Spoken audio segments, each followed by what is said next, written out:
बच्चों चलते हैं मेंटल मैथ क्लास 7 के नेक्स्ट क्वेश्चन की तरफ। मैं हूं हरी सर और आप देख रहे हैं मेरा यूट्यूब चैनल चलो कदम बढ़ाएं। तो बच्चों इस सीरीज में हम कर रहे हैं चैप्टर नंबर 8।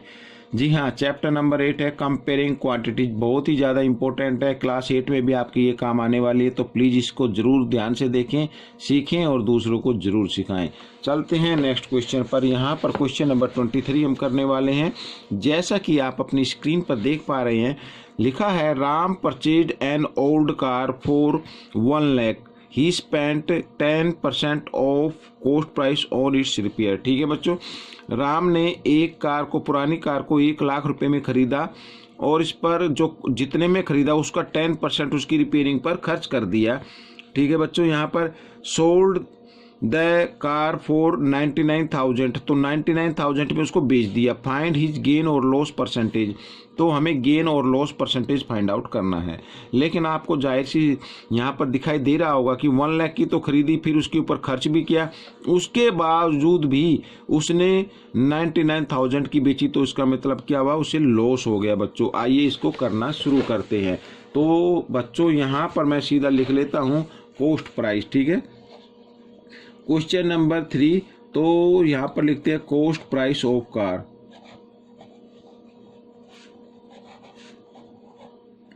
तो कॉस्ट प्राइस ऑफ कार है बच्चों यहाँ पर ₹1 लाख है पूरी। यहाँ पर मैं इस तरीके से लिख देता हूँ। ठीक है बच्चों, और इस पे रिपेयरिंग पर कितना खर्च किया यहाँ पर लिख देते हैं ही स्पेंट ऑन रिपेयर। वो खर्च हुआ बच्चों यहाँ पर 10%। ठीक है, तो 10% हम निकाल लेते हैं क्योंकि परसेंट में हमें अमाउंट में निकालना है। तो 10% ऑफ 1 लाख। ठीक है, तो 10% मीन्स होता है 10/100 इंटू 1 लाख। हम इस तरीके से इसको लिख लेते हैं। अब देखो बच्चों 20 से 20, ठीक है बच्चों, 1000 बचे और 10, तो 1000 और 10 को मल्टीप्लाई करते हैं तो आता है बच्चों 10,000। इसका मतलब क्या हुआ, 10,000 उसने उसकी रिपेयरिंग पर लगा दिया। अब टोटल कॉस्ट प्राइस क्या हो गई, क्योंकि जो रिपेयरिंग है ये भी कॉस्ट प्राइस में ऐड हो जाती है। ठीक है बच्चों, यहाँ पर लिख लेते हैं total cost price of car. तो ये हो गई बच्चों 1 लाख। या तो आप ऐड कर सकते हैं सीधा इस तरीके से, या सीधा आप ऐड करके भी लिख सकते थे यहाँ पर। तो क्या हो गया बच्चों 1,10,000। ठीक है, इस तरीके से मैंने ये लिख दिया है, ये हो गया टोटल कॉस्ट प्राइस आ गई। अब यहाँ पर बच्चों मैं आपको एक चीज़ बताता हूँ कि उसने खरीदा कितने का, टोटल कॉस्ट प्राइस पड़ गई 1,10,000। लेकिन सेलिंग प्राइस क्या है यहाँ पर लिख देते हैं SP यानी सेल प्राइस ऑफ कार, वो है बच्चों ₹99,000। ठीक है बच्चों, यहाँ पर अब उसे आपको मालूम हो ही गया है कि लॉस हुआ। उसे पहले लॉस निकाल लेते हैं। लॉस कितना हुआ, 1,10,000 में से हम क्या करेंगे बच्चों, इस 99,000 को माइनस कर देते हैं। ठीक है बच्चों, यहाँ पर आइए मैं इसको माइनस कर देता हूँ, या तो आप सीधा माइनस कर सकते हैं या फिर यहाँ पर 1 10 100। ठीक है, 30 लगा दी। फिर यहाँ पर 1000 प्लेस पर यहाँ पर क्या है 0 और यहाँ पर क्या है 9, तो 10 में से 9 माइनस करेंगे 1। फिर यहाँ 10 आएगा, 10 में से 9 माइनस किया 1, तो 11,000 आ गया बच्चों यहाँ पर। ठीक है, तो 11,000 का क्या हो गया, उसे लॉस हो गया। अब 11,000 का लॉस हो गया, तो अब हमें ये निकालना लॉस परसेंट। तो लॉस परसेंट निकालने के लिए क्या करेंगे, लॉस ऊपर आएगा, नीचे कॉस्ट प्राइस आएगी और इंटू 100। ठीक है, लॉस हो या गेन हो, तो गेन होता तो ऊपर गेन आता है, नीचे कॉस्ट प्राइस तो नीचे आएगी ही आएगी। ठीक है बच्चों, तो लॉस अपना हुआ है 11,000, यहाँ पर मैंने लिख दिया। और यहाँ पर बच्चों कॉस्ट प्राइस है 1,10,000। ठीक है बच्चों, इस तरीके से मैं इसको लिख देता हूँ और इंटू 100। अब यहाँ पर 30 से 30, 10 से ये 10 और 11 से 11। ठीक है बच्चों, ये तो हो गया। तो इसका मतलब 10% का क्या हो गया, लॉस हो गया बच्चों। ये क्वेश्चन सोल्व हो गया है। आपको ये क्वेश्चन कैसा लगा मुझे कमेंट्स में जरूर लिखना। अब बच्चों यहाँ पर हम करने वाले हैं साथ ही क्वेश्चन नंबर 24। पहले इसको रीड कर लेते हैं। आइए, लिखा है बच्चों, Iqbal purchased an old scooter for 20,000। ठीक है बच्चों, and spent 20% of cost price. 20,000 का उसने पुराना स्कूटर खरीदा और उसके ऊपर बच्चों 20% जितने खरीदा उसके 20% कॉस्ट का उसके रिपेयरिंग पर खर्च कर दिया, यानी पेंटिंग कराई। ठीक है, और सोल्ड द स्कूटर ऑफ 30,000। तो उसने क्या किया, 30,000 का उसने वो स्कूटर बेच दिया। अब हमें इसमें फाइंड आउट करना है गेन हुआ या लॉस हुआ। आइए करना शुरू करते हैं।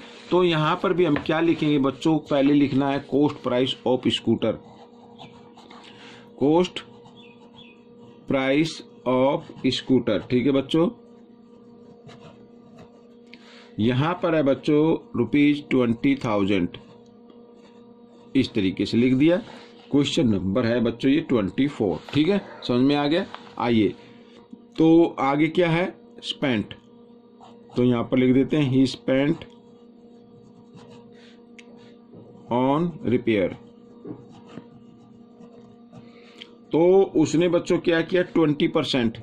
तो 20% ये तो परसेंट में है, अमाउंट में फाइंड कर लेते हैं।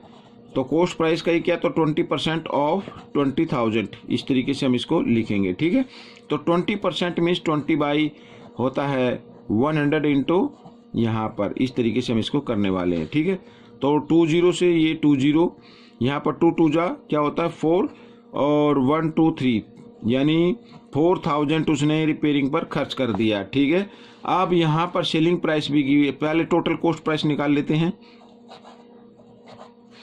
Total cost price of scooter equal, देखो 20,000 का तो उसने लिया था ना, और 4,000 उसमें क्या कर दिया रिपेयरिंग पर।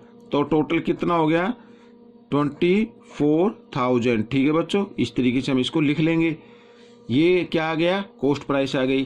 तो सेलिंग प्राइस क्या है, यानी SP, selling price of old scooter. Old लिख लो या खाली स्कूटर लिख दो, कोई दिक्कत नहीं है यहाँ पर। ठीक है, इस तरीके से। तो सेलिंग प्राइस है बच्चों 30,000। ठीक है, ये आ गई। तो देखो 24,000 का खरीदा, 30,000 का बेच दिया, तो जाहिर सी बात है क्या हुआ, प्रॉफिट हुआ। आइए हम इसको लिख लेते हैं।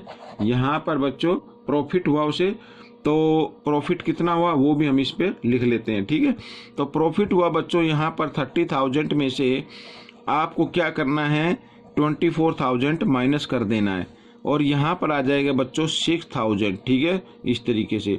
तो 6,000 का प्रॉफिट हुआ। अब प्रॉफिट परसेंट हमें निकालना है, तो हम कैसे निकालेंगे बच्चों प्रॉफिट परसेंट, तो वही आएगा, प्रॉफिट ऊपर आता है, प्रॉफिट या गेन। ठीक है बच्चों, इस तरीके से लिखेंगे। और साथ में नीचे लिखना है आपको कॉस्ट प्राइस और इंटू 100। तो प्रॉफिट आया बच्चों 6,000 का।